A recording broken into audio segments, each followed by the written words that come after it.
All right, here we go with day 18. Today's been kind of a challenging day. Before I went to work, I did my meditation and I just kind of couldn't really get in the flow. And I attempted to start a video, but I didn't finish it. Could only get a couple minutes, didn't really know what to talk about. And then I went to work. And then I came home and sat around and then I did my second meditation and I don't know, it just seems weird. Like today I just haven't really been inspired.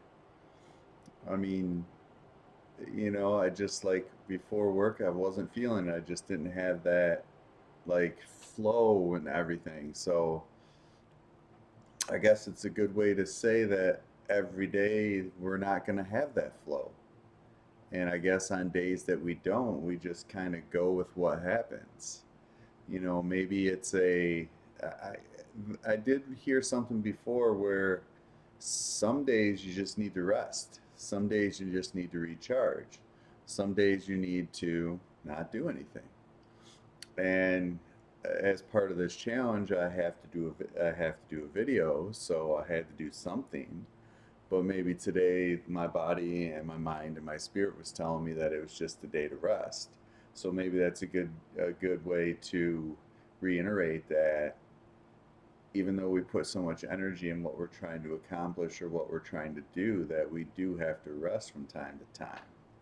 I've noticed every once in a while, like when, like before I used to do my journaling and then I would answer like 5 questions. Like I'd have to watch a video of some sort, like learn something every day. Lately, I haven't been doing that with new journaling I got, but there was a time where I was doing this all the time, and then finally, like, if I felt myself uninspired or getting burnt out or just like needing that rest, I would take a week off and just do my journaling, but then I wouldn't do the learning for the week. And then usually if I took that week off, then the next week I felt better. Like it would be like a reset. So I feel like we all need a reset every once in a while just to de-stress and take our minds off of everything that we're doing. I think that's why people like vacations. I know I do. So every once in a while we need that, reset. So I guess that's probably a good way to put it. Since I might need that reset today, since I haven't really gotten the flow of today, and I've been watching a lot of sports and sports center, and not really doing a whole lot. And then there's another girl that has been doing videos, so I had a conversation with her right before I got on here about some of her videos and stuff because her videos are pretty inspiring too.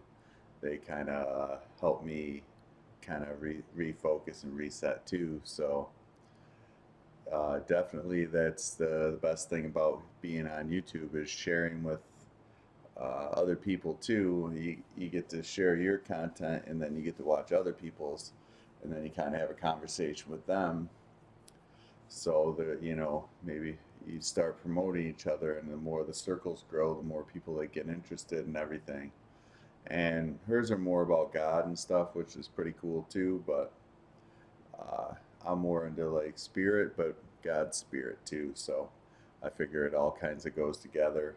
I don't really religion wasn't a big thing that I grew up on.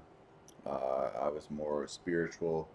I read like the Celestine Prophecy by James Redfield, where you kind of learn that the spirits within us, that there's energy everywhere, that there's like 9 insights into life you're supposed to grasp sequentially. But I read it like 20 years ago, so I mean, it's a really good book. It really opened my eyes up to what reality really is. So it's definitely something I recommend if you want to get a good understanding of spirituality.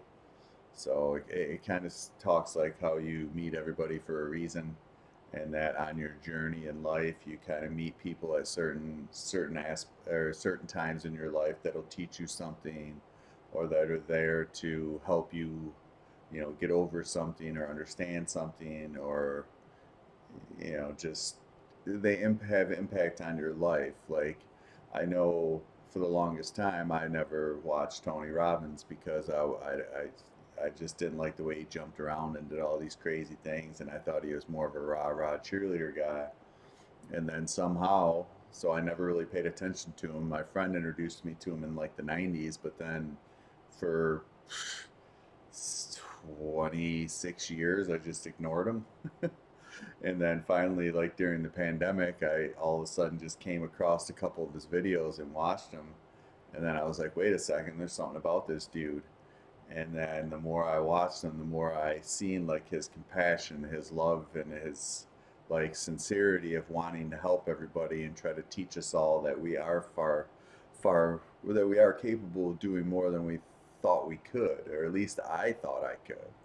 So at the end of the day, I feel like at certain points in your life, you're supposed to experience things to grow as a human being. It's just sometimes we don't like growing through pain, and sometimes that's the avenue that we have to go through. And sometimes I feel like it's there to teach us something and help us move forward in our lives, or like anything, not just pain, just anything. Sometimes you have to feel certain ways to grow. Like if you do something that you don't like and you don't feel good after it, well, then you're like, hey, maybe next time I won't do that. Or if you get triggered and stuff, then maybe it'll make you look at, hey, why am I getting upset at these things? So I feel like there's always growth to be had at every point in our life. It's just that sometimes it's, uncomfortable and we don't want to do it. But the only way to ever get anywhere is to learn and grow from your experiences. We're not perfect. All we can do is the best we can in every moment that we're at. And like I said before, sometimes it's going to be sometimes it's going to be good, sometimes it's not. And if it's not good enough, well, then you learn from it and you figure shit out. So, and that's what I feel like throughout my life. At certain points in times, I've just been guided to stuff like emotional freedom tapping. If you've never tried it, I would recommend it because it helps release the energy in your body of stored emotions. And Jack Canfield, the author of Soup from the Soul, Chicken Soup for the Soul, I was watching one of his videos one day, and he recommended it and said that it changed his life. And I was like, oh, well, if it changed his life. And there was like a couple other people that mentioned it too. And then I was like, all right, I got to do it. And then I joined up with, God, what was their names? They do like the tapping solution or something, and then they do a thing each year for free where you can during the event you can do the tapping stuff and watch the videos and stuff. And man, I tell you, like there's points that they're like you start off here and then that's here, here, here, here, here, here, here, here, and like as you're doing it, you're talking about what you want to release, and there's a pattern to it. But I tell you, even if you don't know what to say or what you're trying to release, even if you just tap on these points in sequence for a while, you'll start to calm down. And like they have ones for stress, releasing negative emotions, releasing trauma, releasing, guilt. Like there's all kinds of stuff for it. And I'll tell you, after when I started doing it, it just started like helping me feel better. Like instantly after you do it, you can do it for anxiety. I mean, it helps calm your nervous system and reprogram your nervous system because some of the experiences we've had in life has programmed our nervous system and our body, and we get so used to it in conditions and that we just act from it. And at times it's good to just go in there and release some of that stuff. Like I used to do it before work, and now that I'm talking about it, I haven't done it in a while, and now I feel like maybe this is why I'm talking about it, because I need to get back to it. But it totally just calms you right down, even like in just 10 minutes of doing it. And God, I wish I could remember their names off the top of my head because they're really good at it. Jessica, oh, it's Ortner, Jessica Ortner, and her brother and her other brother, and it's called the Tapping Solution. So if you ever, run across it, it's definitely something to experiment with and try, because it's definitely helped me get started in all this stuff. But again, it just, everything builds on each other, and I guess just try to be in the moment and feel what you need. And some days, don't be too hard on yourself, even if you just got to take a break. And don't be too hard on yourself if you just can't get motivated that day, take that break. And for me, I had no clue what this video was going to be about till I just started talking and trying to see what would happen and what would come from it. So at the end of the day, just, meet yourself where you're at and how you feel, and do the best you can in every scenario, and keep pushing forward. And I guess that's my message for the day. Like and subscribe. Uh, I'm just trying to get this channel going, and want to be able to reach more people, start collaborating and all that stuff. So, yeah, thanks.